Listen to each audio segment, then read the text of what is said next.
Svako ko je ikada ušao u kuhinju složit će se sa tim da je metalac više od šerpe. Metalac posuđe su tufnice, detinjstvo i lepa sećanja. Kako onda opstati u vrućoj rerni društvenih mreža, sačuvati zasluženu reputaciju i sentiment i u online prostoru, a da ništa ne zagori? Na koju od polica staviti brend koji za sebe kaže da proizvodi posuđe još od davne 1959. godine? Mislimo da imamo rešenje. Timelineom su prolazili razni sadržaji koje smo kreirali tematski po danima. Od trendova i blogerki ponedeljkom do saveta utorkom, preko pitanja sredom, kao i tradicionalnog nedeljnog ručka na kome se svi okupimo i sabiramo utiske od prethodne sedmice.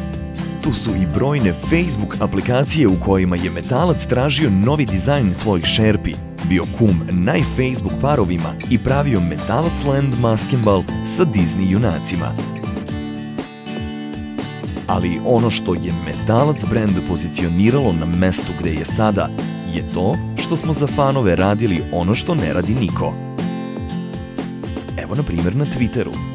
Naš izazov je bio da na Twitteru promovišemo novo posuđe sa keramičkim premazom i pokažemo njegove zdrave i nelepljive prednosti.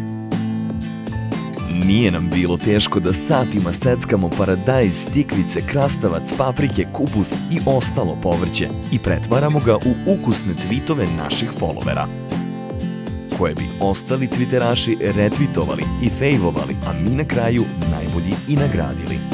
Za tiganj se još uvek nije zalepilo ništa. Da bismo ovo izveli, nabavili smo makaze, dasku za seckanje, nož i povrće. Sve ukupno 93 dinara, što je manje od 1 evra. Za ovu Twitter kampanju se zalepilo 20.000 ljudi.